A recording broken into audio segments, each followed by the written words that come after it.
Unit 1, Lesson 4. So this is Unit 1, Lesson 4, multi-step unit rate problems. Multi-step unit rate problems. So you should copy this down into your notebook if you have not already. So I'm going to walk you through 4 questions, and it's just what we've been doing, but it has one extra step. So let's look at it. Xavier walked at a rate of 20 miles in 5 hours. So here's our given information. If he continued at that rate, how far could he walk in 4 hours? So we want to know how far can he walk in 4 hours. Now usually our questions will ask how far can he walk in 1 hour or per hour. These types of questions are asking us for 4 hours. So we have 2 steps. Step 1, please write this in your notebook, is to find the unit rate. So exactly what we've been doing for the last 2 weeks. So let's do that. We want to know how far, so that's the miles, and how many hours. So miles is 20, hours is 5. When we divide, 20 divided by 5 is 4. And then we put our units, 4 miles per hour. All right, so now we know that in 1 hour, Xavier can walk 4 miles. All right, so step 2, we want to know how far can he walk in 4 hours. So if this is 1 hour, we need to multiply by 4 hours. All right, so we know that 4 times 4 will give us 16. So Xavier can walk 16 miles in 4 hours. And this is our answer. So let's add in step 2. Let's write that we multiplied. Okay, so step 1, we find the unit rate.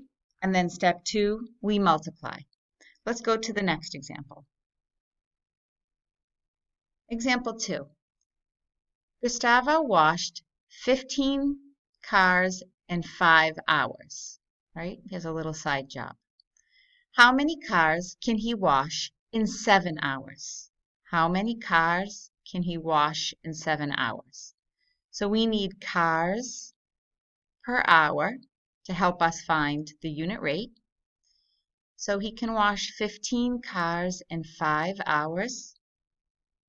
If we divide that, we get 3. So this means that he can wash 3 cars per hour. Just remember that hour means 1 hour. Okay, so that was step 1. We have our unit rate. Now what about in 7 hours? Well, let's multiply this by 7, which equals 21. So he can wash 21 cars in 7 hours.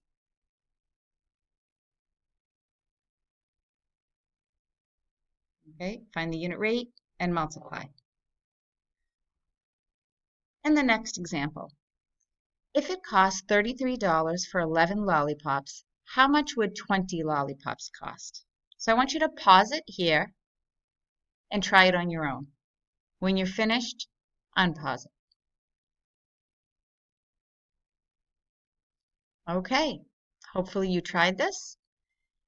And we have $33 for 11 lollipops. So we want to know how much per lollipop. We know it was $33 for 11 lollipops, which gives us an answer of 3. And that's $3 per lollipop. Step 1 complete. Now we want to know in 20 lollipops. So let's multiply this by 20. And we get 60. 3 times 20 is 60. So it's $60 for 20 lollipops. Good. If you got that wrong, take a look at each step and see if you can find where you went wrong. All right, the last example. It's the exact same thing. Don't get nervous when you see fractions. Just follow the steps.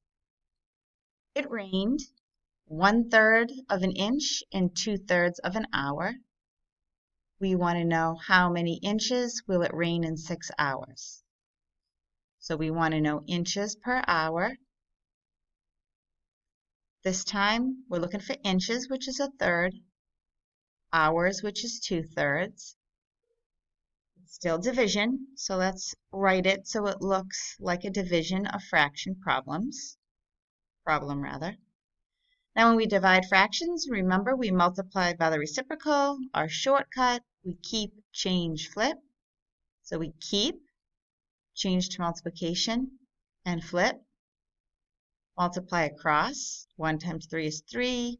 3 times 2 is 6. 3/6. And we can simplify. We can divide them both by 3, and we get a half. So it's just a little more work. But notice we're just going step by step. So we have 1/2 of an inch per hour. So that's our unit rate because that's 1 hour. And now we want to know in 6 hours, so let's multiply that by 6. So 1/2 times 6. You can just put a 1 under it to make it a fraction. When we multiply across, we get 6/2. 6 divided by 2 is 3. So 3 inches in 6 hours. Okay. Good. If you have any questions on this and you need any help, please feel free to visit me in my office hours.